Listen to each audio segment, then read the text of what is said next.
Hi, we return to Ungifted. We are on chapter 20 called Unbelievable, page 219. Donovan is back at his old school.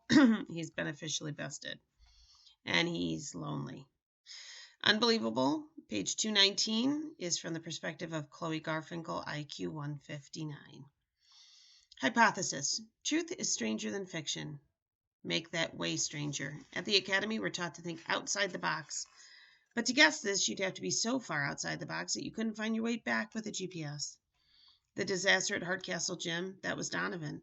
And by some misunderstanding growing out of it, he'd been sent to the academy and parachuted into our lives. Abigail had been right, as usual. He didn't belong. She said it first, but since then, every one of us had at least thought it. He never belonged.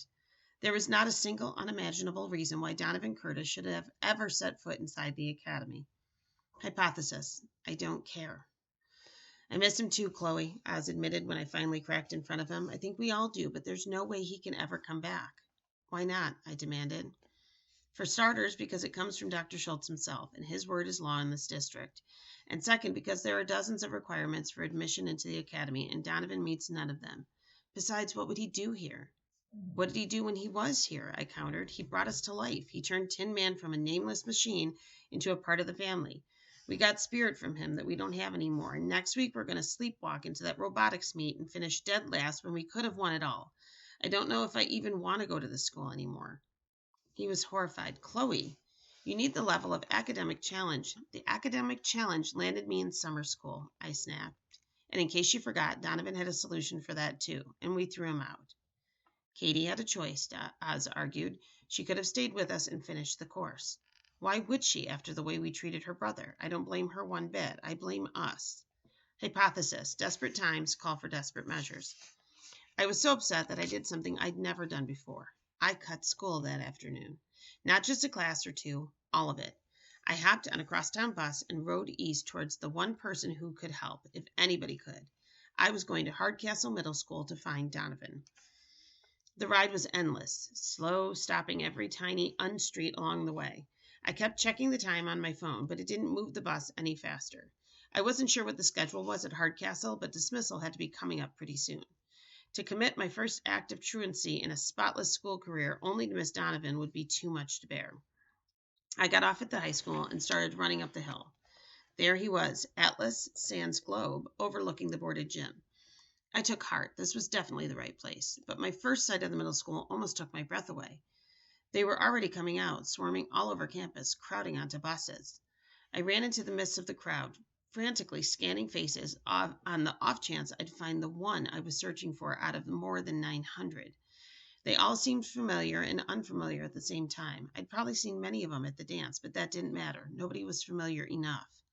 I was beginning to get some strange looks. Is Donovan Curtis around? I asked one boy. His response was a blank stare. His companion shoved him. The dude who dissed the basketball team. You know him? I prompted. Not really. Hypothesis: Donovan made a bigger impression in just a few weeks at the academy than in nearly 3 years here. I caught a glimmer of how someone could disappear among a student body of more than 300 at each grade level. It could never happen at my school. You were famous for what you knew, or what you could do, or what you might become, or in Donovan's case, even for what you didn't know.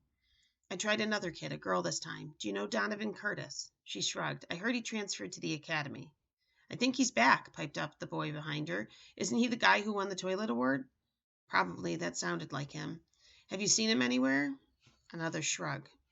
Hypothesis: non-academy kids are very loose in the shoulders. I'd always envied them their relaxed, casual attitude, something that never came naturally to us in the gifted program, but right now I felt like I was drowning and nobody cared enough to throw me a life preserver. By the time some of the school buses had taken off and the crowd was thinning out, an ugly truth began weighing down on me like a heavy meal. I wasn't going to find him. I'd come all this way for nothing. Worse, I was going to have to get back on that crosstown bus and jounce on my way home. I wasn't even really sure what I'd been planning to say to the guy. I just knew for certain that the mere sight of him would have settled me down. Suddenly, a too loud voice behind me announced, "Hey, isn't that the plaid chick?" I wheeled. There they stood, staring at me, Donovan's 2 friends named Daniel. I ran over to them. "I'm so glad to see you guys." "Whoa," one of them held out a hand. "Not too close. Your brain waves might fry my cell phone." "Guys, is Donovan still here?" The taller Daniel sneered down at me. Look, who needs Donovan all of a sudden? You should have thought of that before you threw him out of your smarty pants school. Woulda, shoulda, coulda, put in the other one. I ignored their baiting and plowed forward. I totally agree with you. If it was up to me, Donovan would still be at the academy. That's what I came to talk to him about. Has he left yet? He wasn't in school today, the taller Daniel said finally. Schultz took him to meet with the school district's insurance company. You know he's the guy who busted the gym, right? We were eyewitnesses, added the other one. And he went on this ridiculous story about how Donovan had, for no reason at all, whacked the statue on the rump with a tree branch, and all the damage had happened because the globe had disconnected and rolled down the hill. I was just about to say, how stupid do you think I am, when it dawned on me. That story was totally Donovan. It was exactly why he was so needed at the academy. None of us ever did anything without thinking it out in detail, making an elaborate plan. Donovan acted.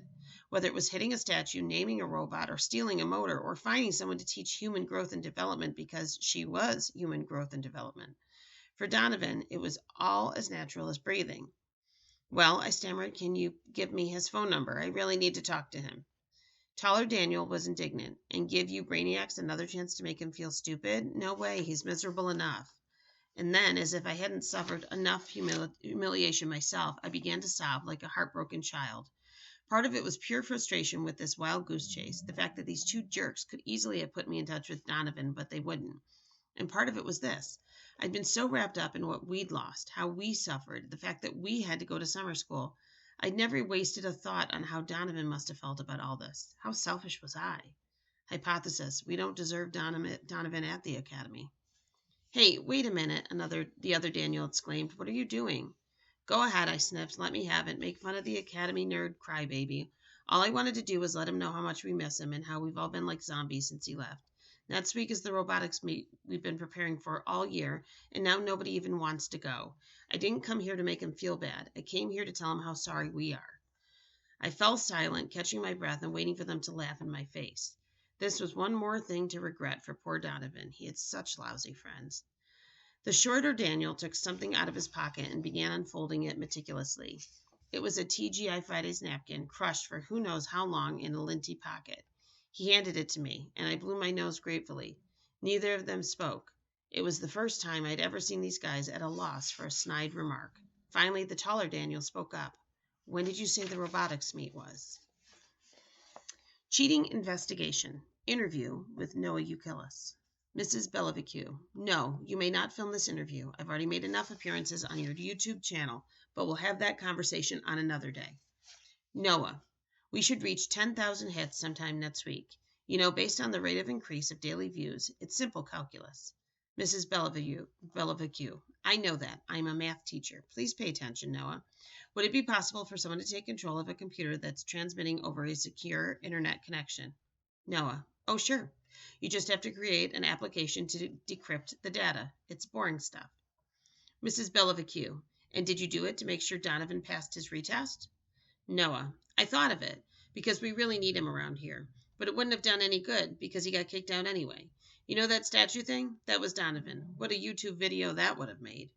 Mrs. Bellavecue, back up. You thought of it? Noah, sure. I was going to do it, but I forgot. Mrs. Bellavecue, and I'm supposed to believe that? Noah, I got busy shooting a video, and by the time I remembered, the test was over. Donovan was back in class, and he didn't seem upset, so I assumed he aced it. It's pretty easy, you know. Mrs. Bellavecue, I cannot believe you're being so casual about something this important. Cheating is a very grave offense, whether you do it for yourself or somebody else, and you can get expelled for the academy for that. Noah, really? And we'll stop there.